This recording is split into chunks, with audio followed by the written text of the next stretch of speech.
sina PRO services zonna kubanze ke kazanyo kensinga ddala okutegeera no abantu abali mu industry buli kimu tukimanyi tukimanyi tuwenkuwa outpass mazima ddala nze nnoonya sales oba nnoonya kulyako mitwalo 2 oba mitwalo 3 omwana oyo olina omuwa option n'omugamba nti katika oze oyagala outpass okimanyi nti togenda kudda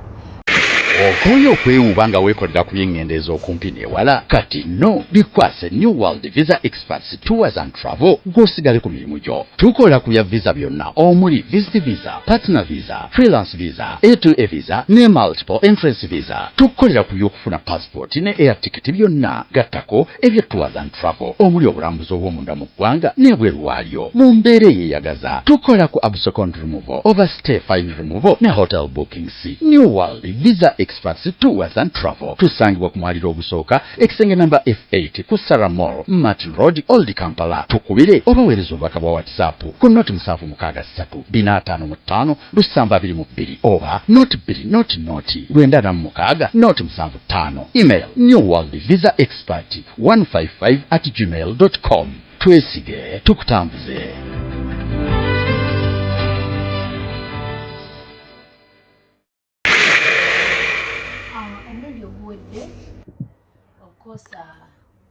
Najja kuwano ku New World Visa Experts nasangawo manager nensangawo ne yani olala netwogeramuko nawo ne batuyisizaamuko ku services ezikolebwa naye olwaleero New World Visa Experts njewuunya leero ndabawo design empya yes olunaku olukya ngenda okukino nsangawo ekipya kifo kirabika bulungi nnyo kinyirira naye nga nali nyina okukomawo nga bwe nabagamba ate tubeere nga tusisinkanako CEO New World Visa Experts era agenda kutubuuzaako ate olere ku salaamu yes ebyasigalira yeka mwennyini nnyini abeere nga leero abitusomesa oba bituddamu. Assalamu alaikum warahmatullahi wabarakatuh. Wa alaikum salaam. Sanso bala fe batwita ba New World Visa Expert Tours and Travel. Yes. So biba fe wano wize sanso okulaba olunaku olwaleero omulundi gwa kumeka omulundi mingi abadde banzije tugibala CEO New World Visa Experts naye tuddeko abika katono nnyo nzo butakyagala naye kampani ewangadde kateringa mu bbanga ki kampani eno ewangadde sofa nti ffe tubadde tetuwawaala nnyo naye nga tubadde tukola sofa kati tuli mu mwaka gumu n'emyezi nga 7 omwaka guweze n'emyezi nga 7 era mbadde sigiwulirangako mu nsasa ge yonna waliwo kana akaseera akaaliwo visa we zabeera nga zirijekitinga era gundi nyingi ezaagwa traveling agencies nyingi ezaagwa New World Visa Experts bo bakikola batyo kubanga bakyayimiridde mpaka nakati kubanga by then we bazijukira bulungi nnyo ebadde weeringa ekizizitinga kampani we zaafuna obuzibu bw'amaanyi ennyo abaana babanja ssente abaana batibazi kampani osaagirabamu ekyeyi ekyo mwakiyitamu mutya so ekyeyi ekyo twakiyitamu nti oba ne kampani nga gwennyiniyo olina okuyiiza kampani n'ogamba nti kati kino ekizibu kizze nkivaamu ntya so bangi bakolanga visa ne zirijekitinga naye ffe twasalawo ne tukozesa poto ya Abu Dhabi twakozesaako Dubai it's like that 3 visas emu eyarijekitinga so nafuna omuloko omunene mu Abu Dhabi ne musasula ssente so nenkozesa amannya ge okuggyayo visa z'abaana mukujukuju ng'akaana k'embato yambala anyway twaliko wano eno wiiki ewedde twasiikana manager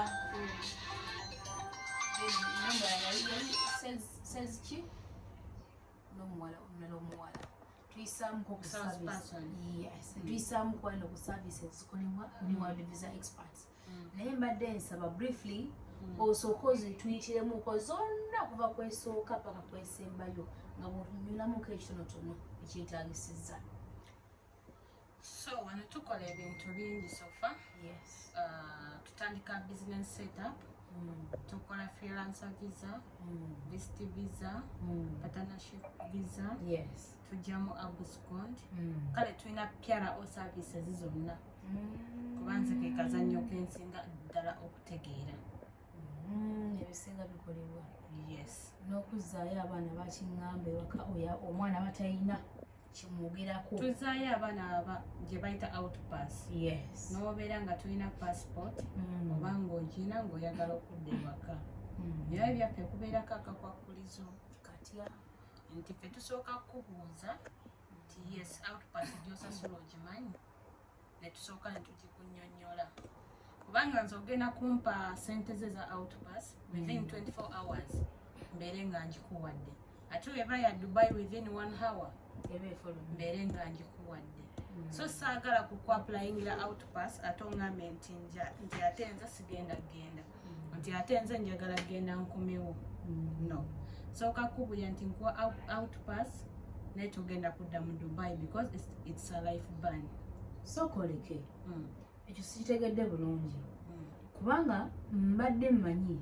nti omwana wajja n'afulumira ku outpass. Kangambe nti nze n'onkolera process nti mbaaningibwa ebbanga eggere. Nti bagenda ku mbaaninga emyezi 6 nga siko mpaka nga gigwereko ne kankomawo oba omwaka. Ekituufu kyeki? Ekituufu ensonga gye twogerako ensonga lwaki ondaba nnyo tonsanga nnyo mu office 24 hours nti mbeera ku research. So outpass bw'ofulumira ku outpass si ya Dubai, si ya Fujairah, si ya Ras Al Khaimah, si ya Abu Dhabi, it's a life ban as per now. Kyatandika ddi nga mukusooka kyali ng'omwana ng'agenda mukolako papers ze oba zikola ne bagenda ne bamuwa ebbanga eggere n'amaana n'akomawo. Kitandika ddi okubeera nga Take an example nti baali bagabanga amnesty. Naye kati amnesty baazigyawo ne bateekawo life ban. Nti gwe bw'oyingira mu overstay n'osalawo ofulumire ku outpass genda todda baagala kurisivinga bapya. Kyatandika now 1.5 years back. Tongamba abaana bakalakasiza ennyo abaana wano batikira abaana ennyo abali ku deportation tongamba tikyatandikira awo wennyini we bakikonfamingira before kyalinga mu nkukutu nga tebakyogera naye awo bakikonfamingira ddala ne kivaayo nti it's a life ban todda. Kaakati weyogera bw'otyo mbadde n'abaana abawerako omwana najja n'angamba Rosette nakola ku papula zange ezinfulumya ne nfuna outpass naye baŋŋamba nti oluvannyuma lwa myezi 6 nkomawo. Omwana aŋŋamba oluvannyuma lw'omwaka nkomawo. So kino kifunyeko ndowooza si muntu omu si babiri buli lunaku nfuna abantu ne banga babiri banga omu. Nagala Rosette zebambanega emyezi 6 kusiza ku kipapula ze bankolera naye ayaladdemu visa ne rejecting abanyimye visa. Lwaki? Gero neebulizeewo genda okolebwa binowooti. Okitegeera sera nyina omwana gwe nakebererako abamulaga bamuwa life ban. Mwana mugamba nga ate bagamba baana bakulogenga waneyo kwe nti nze nakola outpass yange era gye nagikola baŋŋamba nti emyezi bwanga bwe giggwako ndi free okuba nga nteekayo visa nkomewo mu UAE nkole. Kati kankuwe awantu woyinza okugenda ennyo ewangu kubanga ffena Dubai yetwanguyira. Bw'otuuka ku immigration hawel n'ogamba nti ogenze kwebuuza ku mwana ono lwaki tadda visa ye rejectinga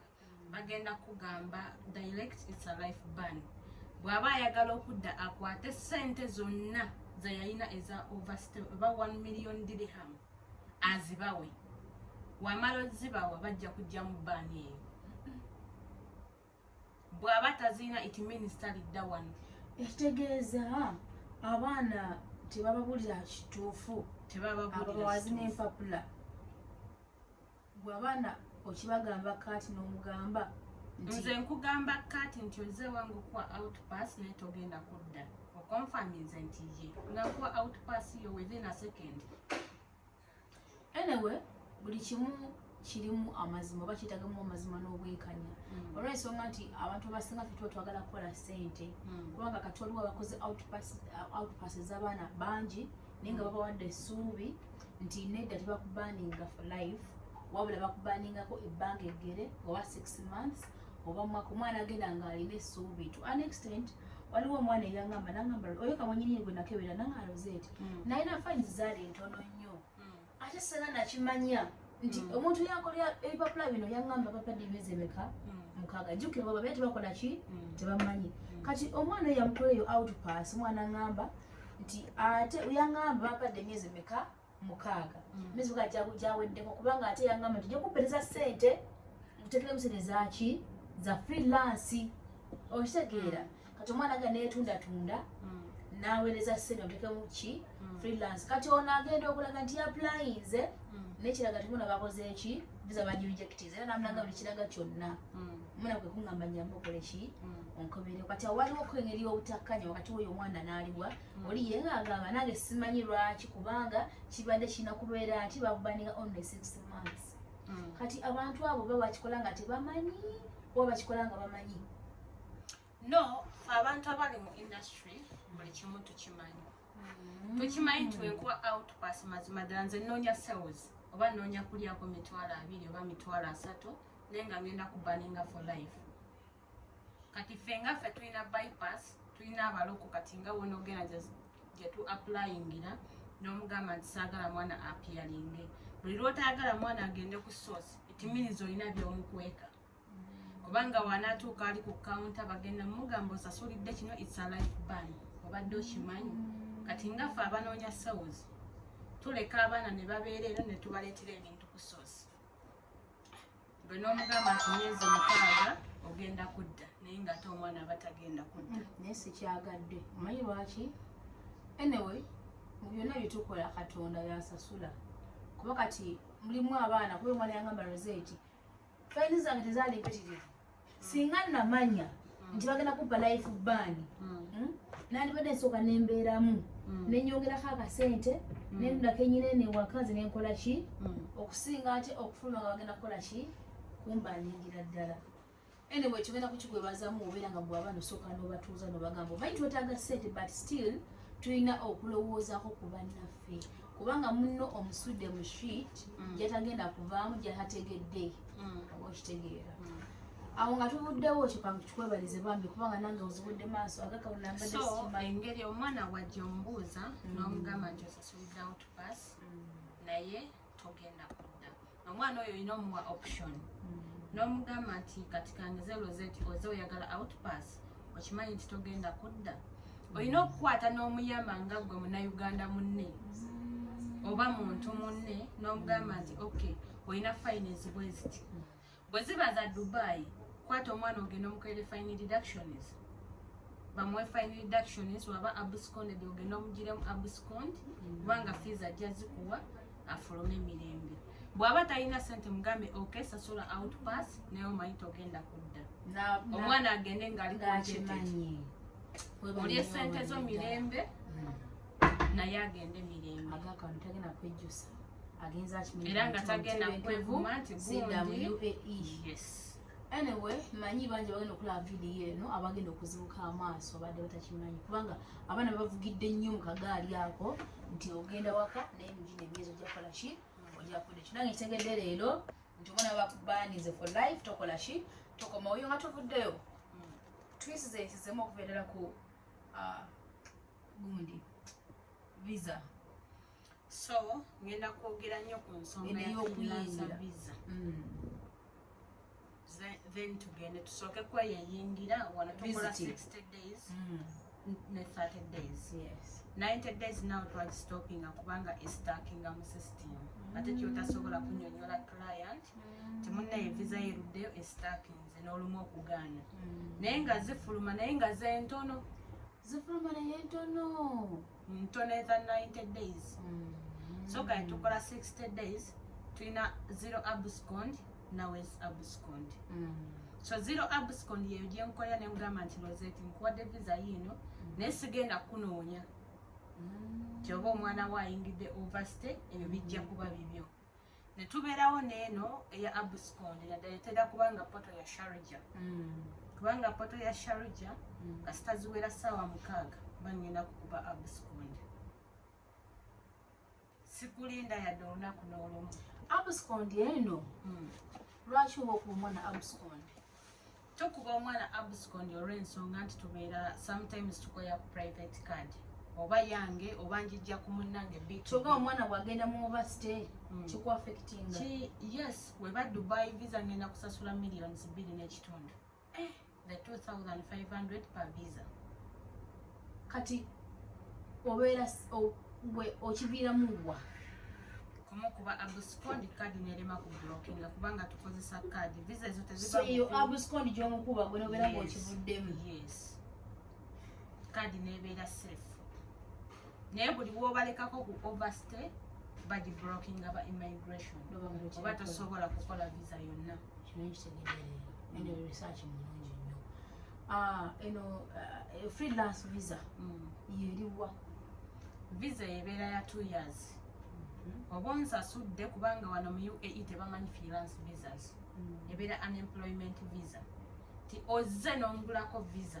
nga nze mukamaawo naye nga yo ogisasudde sigenda kukolera gwe togenda kunkolera naye nga nze mukamaawo era oli mumanya gange for example nti ngenda kuteeka ku New World era visa ejja kubanga esoma New World naye nga tonkolera freelance nezia nenjikola gwe n'ogimpa naye nga nenkola byange nembeera under you under company eno yes era bwe mmala ogikola ebeera employment visa so bwe mmala ogikola nkwata NOC letter nenjikuwa n'ofuuka free it means efuuse freelance anyway visa ez'ebika mpitirivu empulira partnership nempulira mu gundi family naye olwakadde ate aleke kiri tijja kubanga nkomawo nsaba oba nteesa Madam CEO tukwatengako ensonga emu ku emu nti unagatta freelance tugatako family tugatako partnership ali asobola okubuzibwabuzibwa then tusoke tuyongereko neno gundi enye tujja okumekereza nayo natukomyewo tunagenda ku kika kya visa ekirala kubanga tugendeko ku gundi ku eno visit visa gyogambye nti mukoleyo emyezi ebiri ye 60 days n'omwezi ogumu ye 30 days naye 30 days olina otwala on the trip ticket nga ya 2 ways tugiwa abasuubuzi oba n'abajja wano eno okukyala obukyasi ng'ogenda kufuluma n'ensonga eyo sinema kugibuuzaako kugitegeera kubanga nzijukira waliwo kati akavuyo ku kisaawe kakyaliwaako mabega kawala kuba nti nali mulwaddemuuko saagenda kukisima into deeper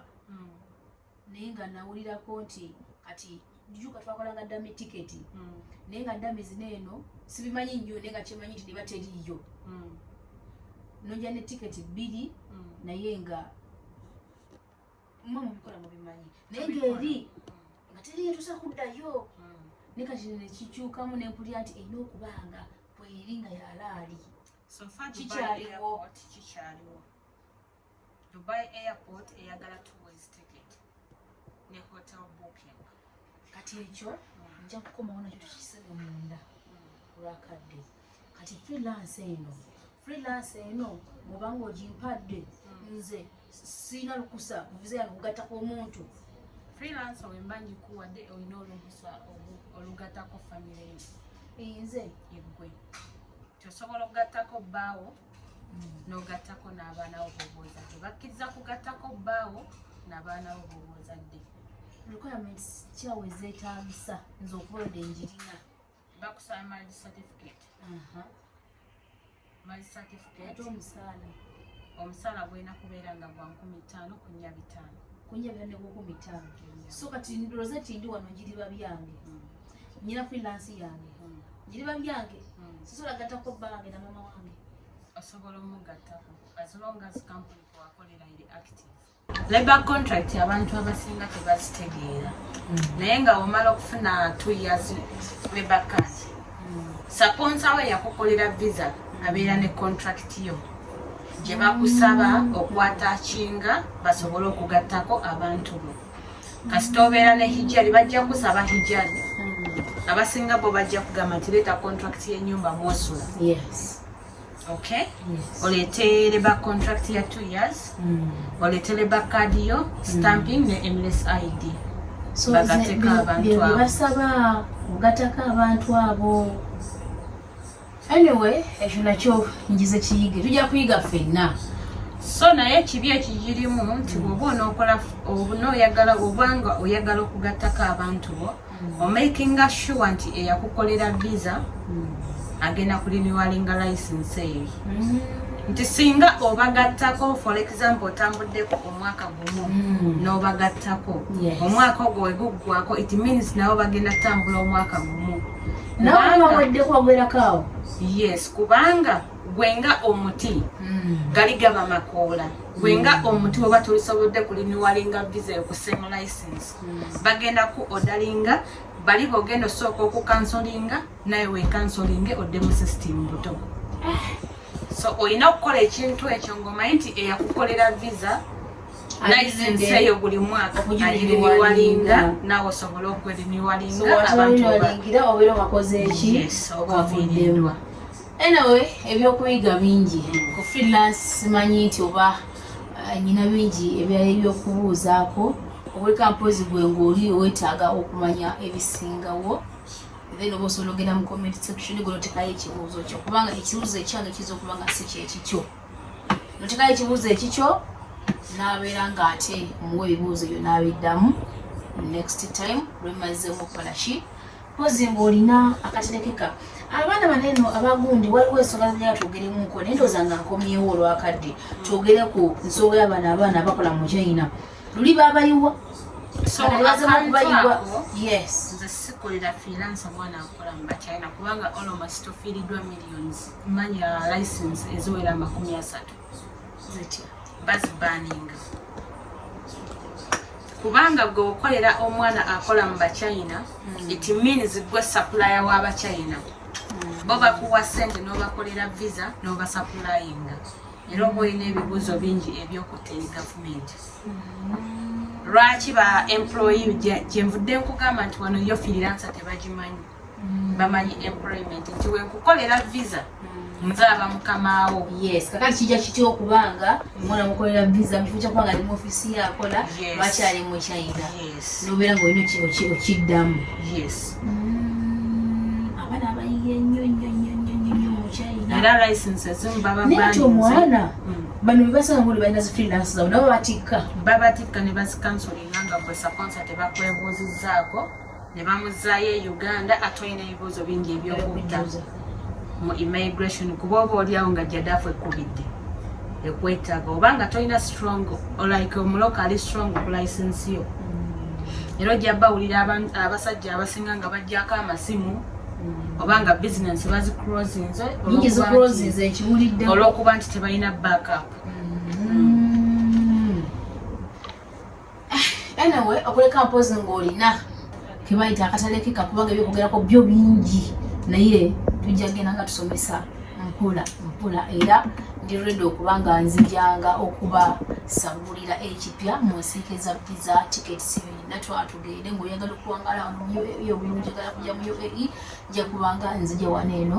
ku New World Visa Experts osanga CEO kubanga yatambula nnyo ebiseera ebisinga kati kande kakisa okumusangawo osanza kidda ne mugamba mama wange neddayo tompitako ensonga lwaki tutulona okola olwaliro naye bulaba ng'ali kubukeka bali obwe bamuliize so sigera mutwali abudde bwonnyo okubanga mukyala mukozi olinaku mwona musanzeewo tujja kukola naye onasi musanzeewo then nja kukola n'abaana balala nawudde nti walese Brisha Cash Brisha wali alhamdulillah wali tukola naye muwala mulungi era ajja kukola walabiddemu nti kyaye ntangaavu kuba muwala mulungi alina empisa ate ojijjawo ogamba nti kanatya Brisha nkole naye no nze nkola n'abantu bangi nkola n'abantu bangi nkola n'ebitongole bingi so tekimbeera kizibu okuleeta Brisha Cash. Kale muganda wange angiriza bisinga mu kintu kino kaso kitegeera asawa kikuguka naye nga mpozi n'akaterekeka kabawe nange mbeere nga nzirabika ewaka nsanga ebbebi so sirina bingi byakubagamba naye nga mbeebaza nnyo okutuwagira tubeebaza okututegeera kubanga okubeera ne baclient nga bakusitiskingakwe so fe tulaba nti tetweranga tuli eno naye era batunoonya muyimiridde so tubeebaza nnyo okubeera nga babeererawo ttiimu yange mayinga nze abammayi naye nina n'abatammayi ng'oli omubuuza nti ali new world tagenda mukulaga. Azinali surprised wonna gye wona olina ngamba wewe kakweka nnyo mandi bavanira nga mati uyu Farida nati si ontie tana ngamba ntya. So mbeebaza nnyo okubeera nga bakkiririza mu ttiimu yange sofa okubeera nga bakola naffe batukkiririzamu batulebirimu ekyo tukibeebaliza. Kale so bye byaffe tunakomawo olundi mubeere bulungi. Gwe munnayuganda ayagala okutravyolinga kuva e Uganda paka Dubai, aba New World Visa Experts ky'ekyokuddamu ekyo bakuleetedde visa ey'omwezi ogumu, emyezi 2, A2A visa change, freelancer visa, multi-entry visa, mwana wattu nga bakufunira ne police clearance. Aba New World Visa Experts bagenda kuyambako okutuwalinga ekibuga Dubai, bagenda kuyambako okukola hotel booking. Aba New World Visa Experts bakubire ku namba z'essimu amangaawo, ogenda basanga ku Salabin Metro Station, Eki House opposite Asian Hotel. Aba New World Visa Experts batuukirireko ku mukutu gwabwe ogwa New World Visa Experts 115@gmail.com. New World Visa Experts bagenda kuddamu mu buli ky'obuuza ky'oyagala okutravyolinga mu Dubai. Mwana wattu beekwate New World Visa Experts, travel with us.